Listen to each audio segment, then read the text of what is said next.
Record. Okay, so we'll begin with our poem, T.S. Eliot. At the still point of the turning world, neither flesh nor fleshless, neither from nor towards. At the still point, there the dance is, but neither arrest nor movement. And do not call it fixity, where past and future are gathered, neither movement from nor towards, neither ascent nor decline. Except for the point, the still point, there would be no dance, and there is only the dance. I can only say, there we have been, but I cannot say where, and I cannot say how long, for that is to place it in time. The inner freedom from the practical desire, the release from action and suffering, release from the inner and the outer compulsion, yet surrounded by a grace of sense, a white light, still and moving. So I will honestly say that that was Stephen's pick. Wow. And yeah. Curb your enthusiasm. Okay, I'm trying. Or was there a word or two that you would like to share with us about that poem pick that you had for us, Stephen? Not really. Okay. All right, then we'll move right along with the five aggregates. Let's We'll do let it. that percolate. Yeah, let's do it. Let's do that. Okay. So brief review, you guys. I promise I'm not going to belabor, but in some ways it is to review this because like I said, it's a thing that like you'll absorb on different layers, right? And we're just at the beginning layer. So I'm going to repeat these aggregates. Remember, there's 5. And the first one being form or rupa. And I will also, you know what, let me share. I'm going to go ahead and share that chart that we have so that you can look at this as I'm speaking to it. So here's the chart. And we have form, which is rupa. This is matter, material form, but more specifically, as we speak to form, we're speaking in terms of our physical body. So when we speak of physical form, we also are looking at it in terms of the 4 elements. You remember in one of our important meditations, we can meditate on the elements, and they are the earth element, the wind element, the fire element, and the water element. And these are the elements that make up our being. And this is what form is made up of. And one of the mistakes, one of the delusional ways of thinking in terms of the 5 aggregates is mistaking form for self. So when we say, this is my arm, is it your arm? You know, this is my body. This is me. That's one of the mistakes that we can often make. So in terms of feeling Vedana, I just want to remind you that there are 3 ways to experience this. It could be Vedana, or it's also referred to as hedonic tone. So we can either experience Vedana pleasant, unpleasant, neutral. And we're not speaking in terms of specific emotions like jealousy. Of course, that would have a negative valence or positive, a negative valence. It would be unpleasant. Or joy, that's going to be pleasant. We're not getting to the nitty-gritty, just the bare tone, pleasant, unpleasant, and neutral. These feelings, by the way, they can be physical and or psychological. So I think it's really important to point out that experientially, the Buddha didn't speak in terms of this Cartesian dualism where the mind is one part of our being and the body is the other, and neither the twain shall meet, right? It's not like that. So I just want to emphasize that Vedana, pleasant, unpleasant, neutral, physical, and or psychological. So what would be a physical expression of or experience of Vedana? Okay, so I like to cook, and it seems like a lot of people are cooking at home during this pandemic. I don't know about many of you, but I know that I like onions. I like chopping. I don't really like chopping onions, but I like onions in my food. And how often have I chopped onions and slipped and cut my finger? Okay, that is an unpleasant feeling tone in terms of Vedana. If you want to understand what would be uh, an unpleasant feeling tone through Vedana psychologically, think about, for example, maybe you've had a hard time sleeping. And I know for myself, whenever I have a hard time sleeping, the thoughts go, they just go on their own. I don't ask them to come here, they just are. And a lot of them tend to be negative. So that would be an unpleasant feeling tone. Oh, conversely, I can have great thoughts and that can be a pleasant feeling tone. And so we have feeling tones through the body's five senses, and then the one mental, five physical, and I'm not drawing a duality. So we can move on to perception, or sanya. So sanya, this describes a process of seeing and noting, labeling, and it's just the barest perception. And Stephen and I were talking, he gave me a great example that he had read somewhere. It's like a child, when a child sees a coin, you know, she may see shiny, she may see silver or flat, but that's it. Cold, but nothing more than that. And the antithesis of seeing this bare knowing, we would be moving into what realm, Stephen, when the coin becomes something more than just a shiny object? Well, formations and consciousness. When I say, hey, that's money and I want it. Right. That's money.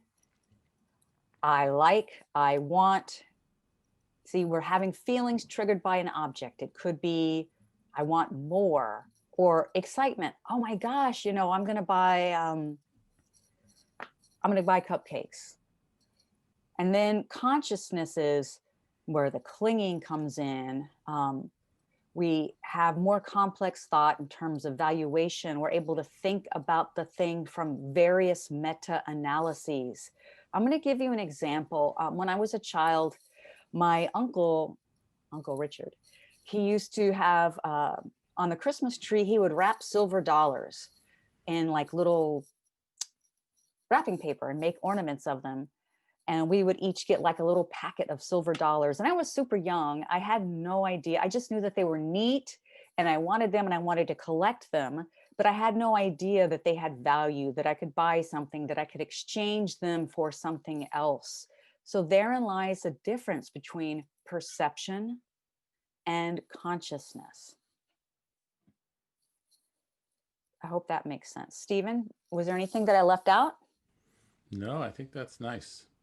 I mean, we have to remember that all these things are happening, if not simultaneously, at least in rapid order. We're kind of pulling them apart here in isolation to talk about them, but we can't really isolate an aggregate in Right, alone.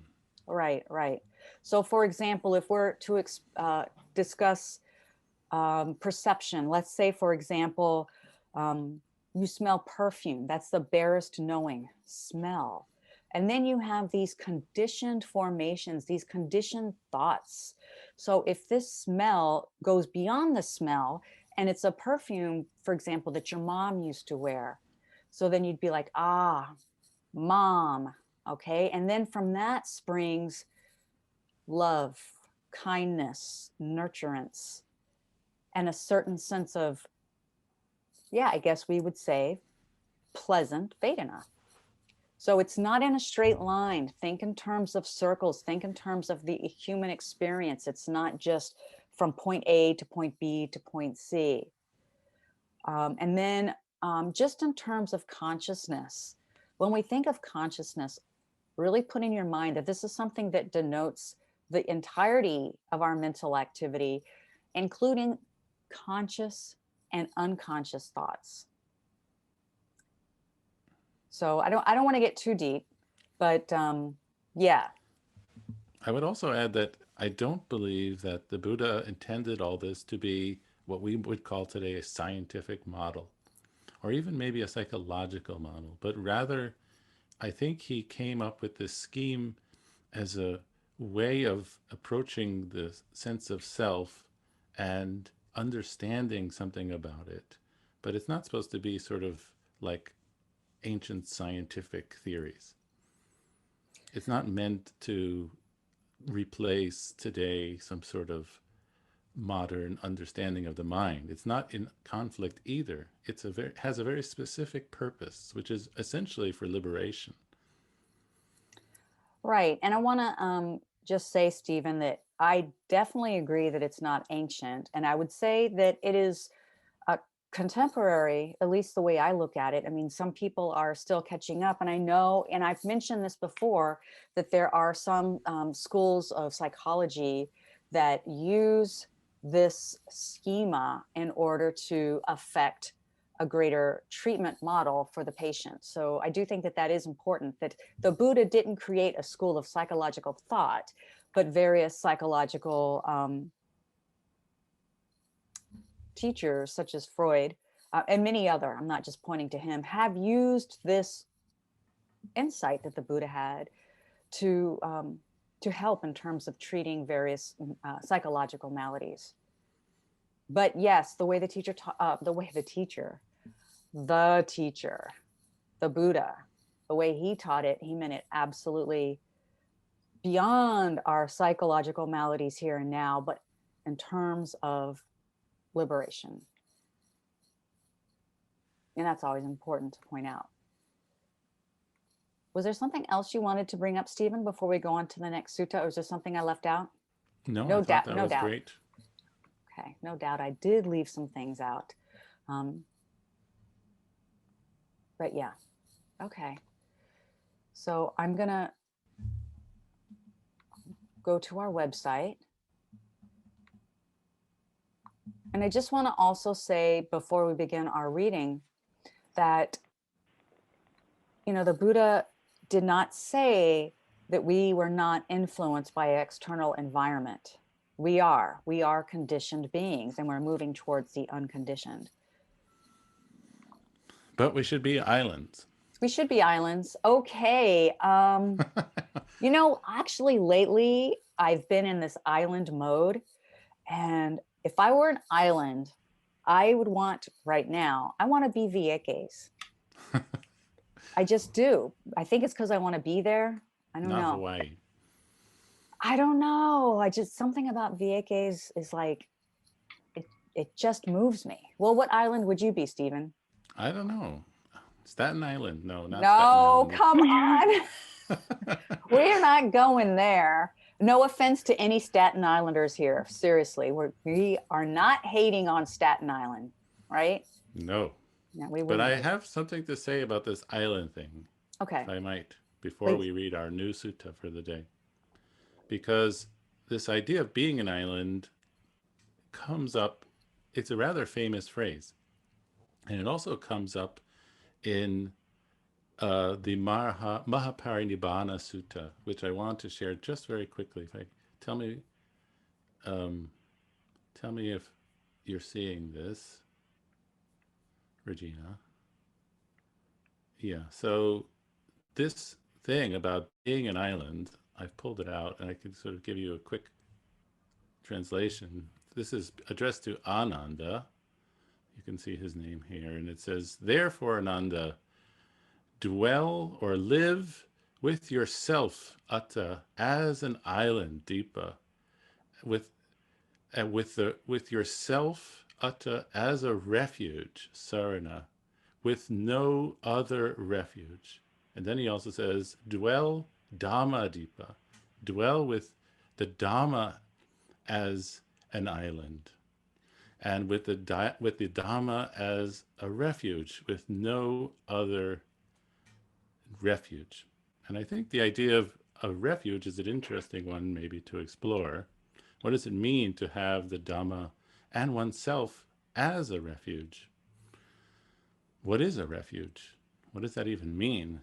It's an interesting question. But the Buddha goes on to sort of answer that question. He says, Katanjananda, And what Ananda? Or he says, how does a monk dwell with himself as an island, with his self as a refuge, with no other refuge, with the Dhamma as an island, with the Dhamma as a refuge, with no other refuge. And then he gives the very famous instructions about the four foundations of mindfulness. He says, Ida Ananda, here, in this case, Ananda, a bhikkhu, or any practitioner, of course, dwells contemplating the body in the body. And how does he do that? Atapi, ardently, sampajanyo, with clear comprehension, and satima, mindful, and vinaya loke abija domanasanam, and having set aside covetousness and sorrow in regard to the world. And then notice he gives the other three of the four foundations of mindfulness, which are, so the first, of course, is the body, which is also an aggregate. Then there's Vedana. There's the very important Vedana, second aggregate. And then he gives Chitta, the mind. And then he gives Dhammas. So the mind and mental objects is are the four. And so here he gives a slightly different explanation of how one does this island refuge. But I think we'll see when we read our sutta that in many ways he's really talking about very much the same thing from a different perspective. So I just wanted to share that because we often hear this phrase, live or dwell with yourself as an island and with the Dhamma, with yourself as a refuge. And I think if we have time at the end of this session, we could even take up that question a little bit to say, what does that even mean? And even the whole idea of going for refuge, I think, is a very interesting one to explore. But Regina, you're muted. So thank you for that. I think it's interesting, and not to belabor the point, because I know that we need to move on to our sutta. But I know in Spanish, the word is refugio, and I believe it comes from French, and I can't say the French word. But so I read that it means in its root term, escape from.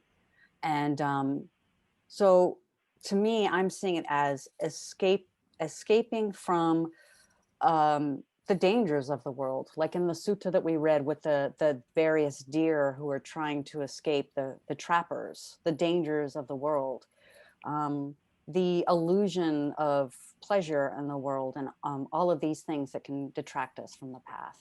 Just a thought. Okay. Well, let's see what he says in our sutta about being, how can we be island, and how can we take the Dhamma as refuge? Sure. It looks like we need, I don't know, 5 readers, a paragraph for each. I'll read. Starting with Sue-Ann with the first paragraph. So if we can get 4 more volunteers, please raise your blue hand and we'll make sure that you are next up. Okay, so then let me share my screen because I'm having this reading all to myself. That's not right. That ain't right. Okay, everyone, here we are. And Sue-Ann? Okay. At Savatthi, bhikkhus, dwell with yourselves as an island, with yourselves as a refuge, with no other refuge, with the Dhamma as an island, with the Dhamma as a refuge, with no other refuge. When you dwell with yourselves as an island, with yourselves as a refuge, with no other refuge, with the Dhamma as an island, with the Dhamma as a refuge, with no other refuge, the basis itself should be investigated thus. From what are sorrow, lamentation, pain, displeasure, and despair born? How are they produced? Thank you, Sue-Ann. You're welcome. Charles?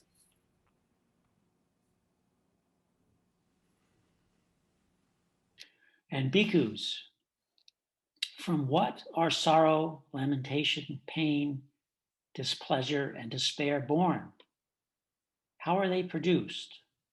Here, bhikkhus, the uninstructed worldling, who is not a seer of the noble ones, and is unskilled and undisciplined in their dharma, who is not a seer of superior persons, and is unskilled and undisciplined in their dhammas, regards form as self, or self as possessing form, or form as in self, or self as in form. That form of his changes and alters. With the change and alteration of form, there arises in him sorrow, lamentation, pain, displeasure, and despair. Thank you so much. Okay, we have next up Ken.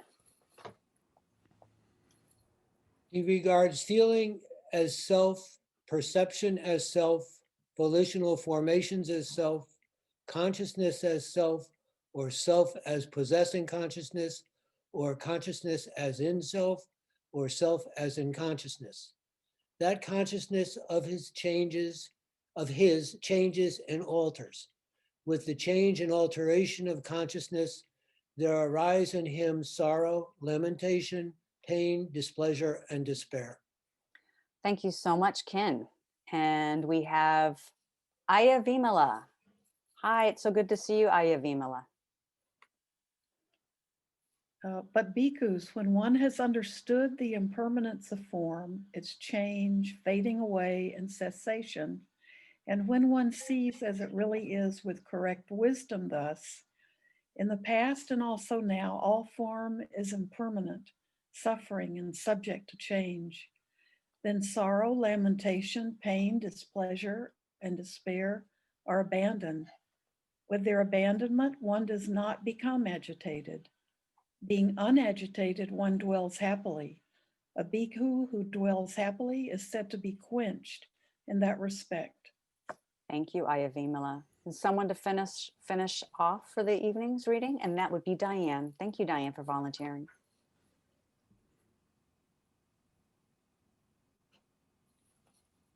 But Diane is muted.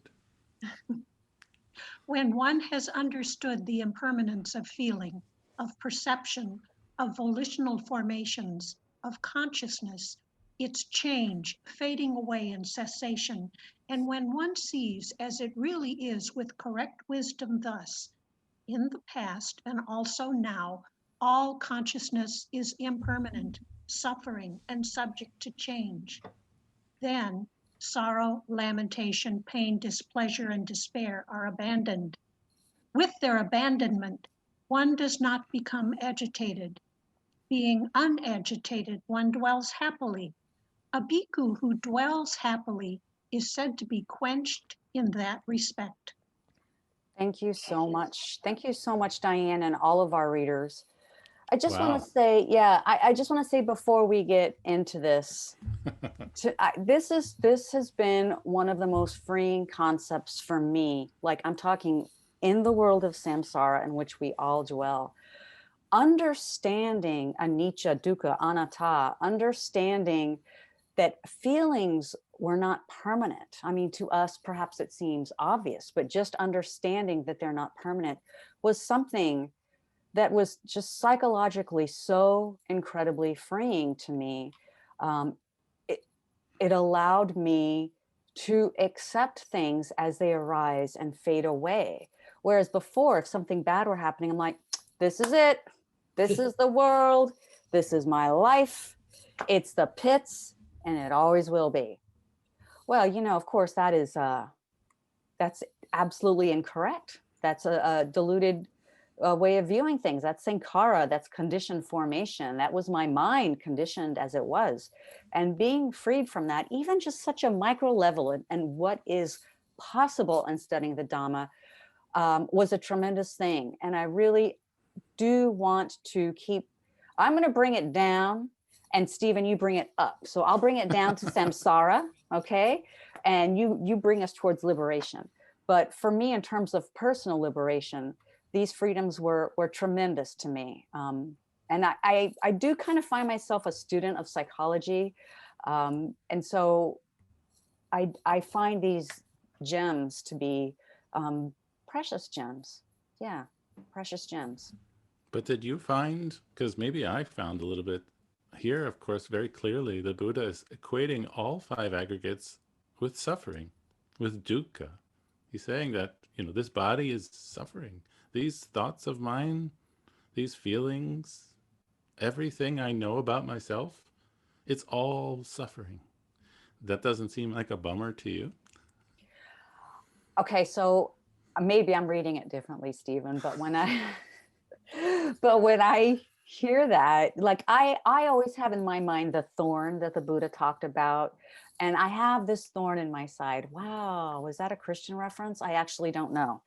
But I do have a thorn.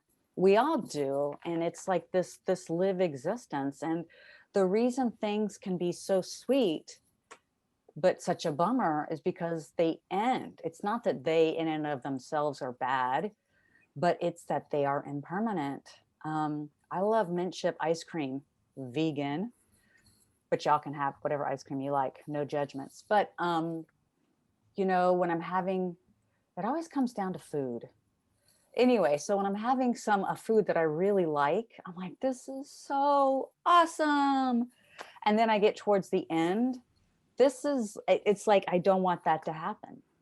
So I remember when I was a kid, I don't know why, I used to spend a lot of summers with my cousin Maggie and my aunt Elva. She wasn't so nice. But anyway, after dinner, we would get ice cream, and that was exciting and pleasant and wonderful. But was unpleasant for me, and I'm guessing my cousin too, was no one wanted to be the one who ended up with no ice cream the first, right? You wanted to like let that ice cream be there so that you could have ice cream while they finish theirs.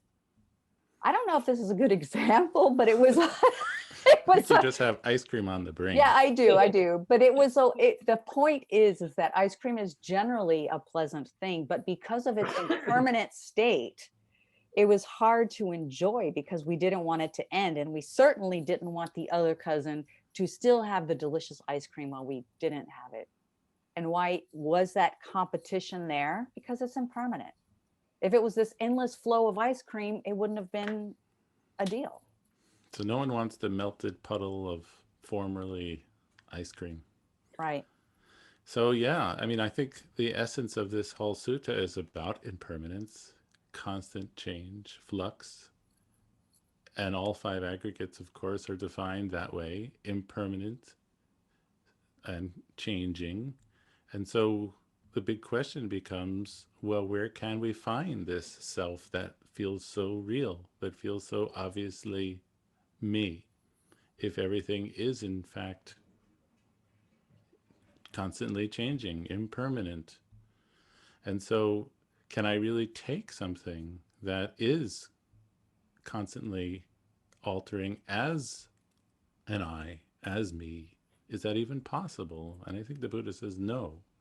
And of course, the mistake, as he points out here, is that when there's those four classic comparisons about the self and in form, as part of form, separate from form, and of course, the same for the other five aggregates, all five aggregates, these sort of 20 wrong views. It's all sort of based around this idea that there is this solid self that we can use as a basis of comparison. But since everything is in flux, we can't really make these sort of comparisons or relationships because it just doesn't work that way.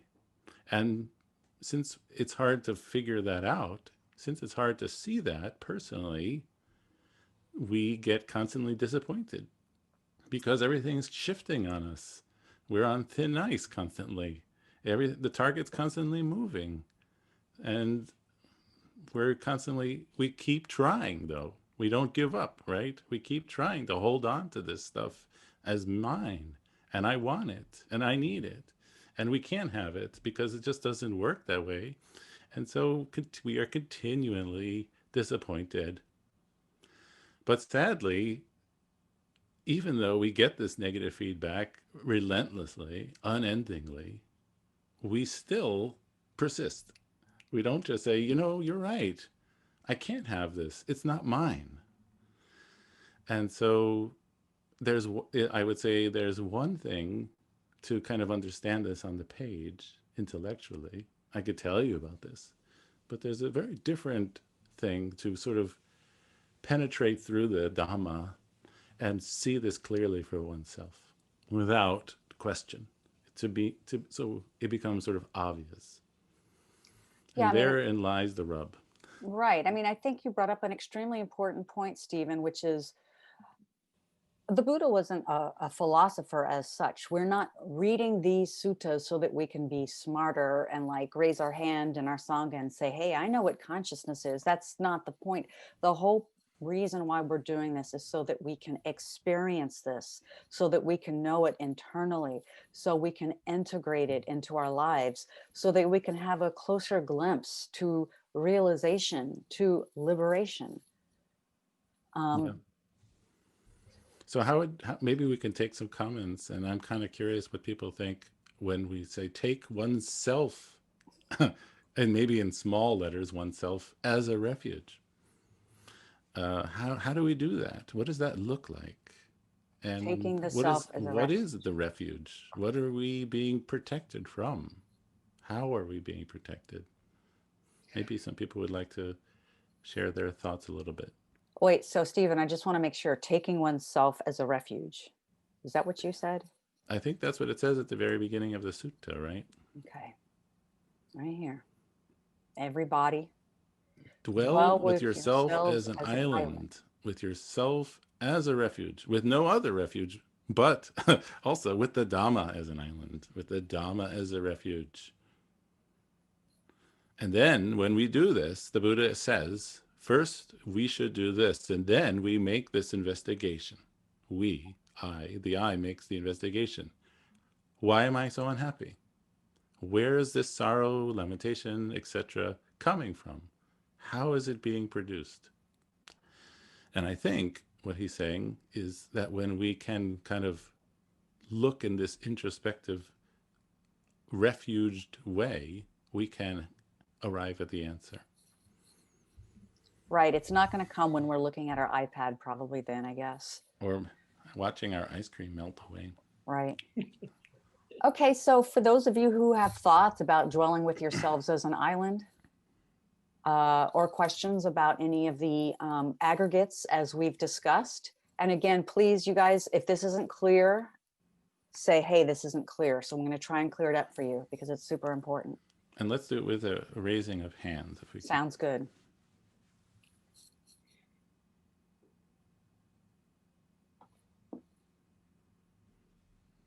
Wow. I mean, the funny thing is for me, Stephen, maybe we were just like totally out of it because honestly, for me, this is such a huge topic. Charles. I'd love to hear from you, Charles. You have to unmute yourself. Great. Yes.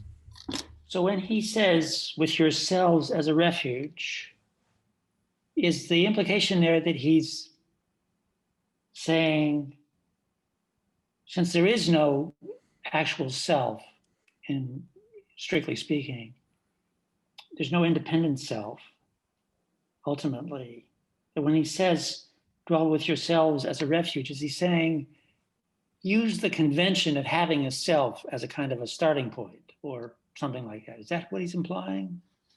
It's a great question. And it's a good idea. I'm honestly not entirely sure. I have to say, I wouldn't say necessarily that we use the convention in a sort of an intellectual sense, because I think that we feel this sense that it is very real. We don't have to kind of be talked into it. I think for most people, almost everybody, when we look at ourselves in a very introspective, quiet way, we can feel a sense of self very strongly. There I am. This is my body. These are my thoughts. And I think he's asking us to look at them. What do you think, Charles? Does that accord with what you were thinking? Well, isn't he ultimately suggesting that we almost take refuge in emptiness? I mean, isn't that where he's headed? Well, he's not using that language here. Yeah. Mm-hmm. I Okay. think It's an interesting question. Yeah. I think also, you know, we can't find refuge in others. And I think that's also really important to acknowledge, because so often people are in search of the right love, the right friend, the right teacher, the person who will show me the way, the person who will love me forever. And that's, I guess that's a man of La Mancha, an impossible dream. Mhm. Just a thought. So, Maybe we can hear Venerable okay. Mangala. Yeah, Bante, we'd love to hear from you. Okay, thank you. Actually, Regina just basically said what I was just about to say. Oh, No, this is just a really wonderful sutta that we went through tonight, and it's really just stirs up that feeling of confidence in the Buddha and the Dhamma. You know, it just tingles the mind and just wakes up all these amazing feelings and thoughts and everything. But going back to what I was going to say, um, a lot of it had to do with what you just said about going for refuge to other things. We're always looking on the outside, trying to find answers, or going to other people looking for answers. We go to this guru or this swami or this yogi or this person and that person. And the Buddha is just telling us to, we're just, as long as we keep on doing that, we're never going to find complete answers or a complete refuge. We need to look more on the inside. It's, you know, cliche to say, but stop looking so much on to the external and just look at your own personal experience. And we can get that where the Buddha says, you know, sorrow, limitation, pain, displeasure, and despair. Where is it born? It's all born within this mind and within this body. So it's, you know, we can look around and see tragedies and sorrows and people despairing and lamenting, but we need to take what's on the external and bring it also inward. See that we're also experiencing the same thing. We're going through the same experience as everyone else. So, yeah. Thank you, Bante. That was wonderful. Yeah, I that agree was with you 100%. Certainly, truth is found within. You know, we certainly can ask people and read things and study Dhamma, but we cannot really understand these things unless we look at ourselves, because and that is our only true sort of basis of reference. it is. For me, When, this was sort of like my grow up, Regina. Grow up, time to grow up. It's like you know, it's nice to have a teacher that we can look up to, but when we're no, for me, a big part of that was looking for someone who could do it for me, right? The lazy way out, the hopeful way out. But when you finally get it, that's when it's like, okay, time to grow up in the Dhamma. So thank you so much for sharing, Bante. And I think Diane had her hand up. Diane, we'd like to hear from you. Well, actually, I found that my refuge had to be myself when my husband died and I was left with my daughters. I was the only one there. I wasn't living near family at the time, and we had moved the year before, so I didn't have a circle of friends. So when you're left with that kind of experience, you do a lot of thinking and you end up knowing that it's just me right now. I've got to go on. I've got to take care of my children, and I've got to change my attitude about what has happened to me. To me, it was all a matter of attitude. Thank you, Diane. Thank you for that real world experience. Leonardo, you have your hand up. Love to hear from you. Hello, everybody. Thank you. Hi, Leonardo. Hello, hello. Yes, it's it's more a question because I was looking here for the etymology of refuge based on one of your initial comments as we started this section, and uh, it's very interesting because it says from Latin refugium, refugium, depends on the pronunciation you want to use. It taking refuge, place to flee back to. From re, it's back, plus fugere or fugere, to flee. So those also, for example, when fugitive, comes from fugere, and it's the same type of fugare. Because I don't know. The issue with my question is then from the Pali, then what would be if there is the root and etymology and nuances? I usually ask these questions because I'm very interested in get as close as possible to the original meaning that I know you are too. But for this particular suit, I was interested in the word refuge.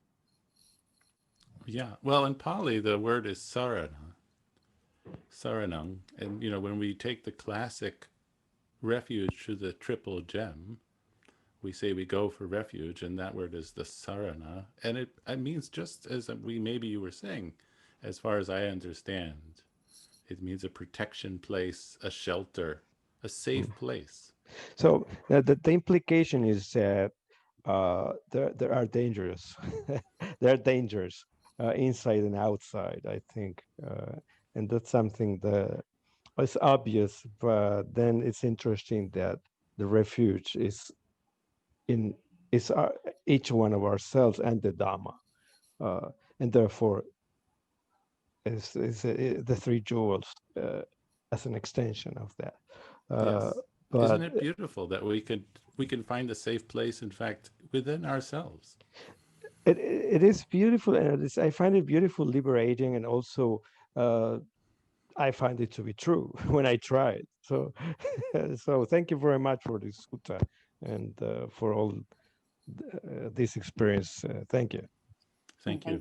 Thank you so much, Leonardo. It's good to see you again. We have unfortunately run out of time. I want to thank you all for spending your evening and morning with us. Also, I want to encourage you in the next few days to take a look at the website. We're working everything we can to make it more user-friendly. I know that there are a lot of things that are buried beneath layers, and so we're going to try and unearth some of the goodies and get them out for you. And I also, for those of you who want to help us to maintain our website, and also I just found out we're limited by the number of emails we can send because of the current plan we're on. If you're interested in supporting us and getting word out and continuing this project, which we love so much, I've put the link out there for those of you who would like to help support us in that way. And just really briefly, if we can just have intentions, if not an actual moment of metta, let us just wish that that all of us here tonight, that we all may be happy, that we all may be healthy, that our lives may be comfortable, and that we may be of benefit to the world. And for ourselves, as well as everyone in our class, that we each may find happiness, that we each may remain healthy. May we have a life of some ease, and may we find that we're able to contribute good into the world. And I wish that for every single one of you. I look forward to seeing you Sunday. And if this topic still seems a little abstruse, we're going to put stuff up on the website to help it seem easier. And it's going to all get a lot more clear as we continue to study this very important topic. So thank you all for hanging in there, and thank you for coming back. Thank you. Thank you so much. Thank you. Thank you, Regina and Stephen, and everyone. Have a great night. Thank you. Everybody. Thank you, Stephen. Thank you, everybody.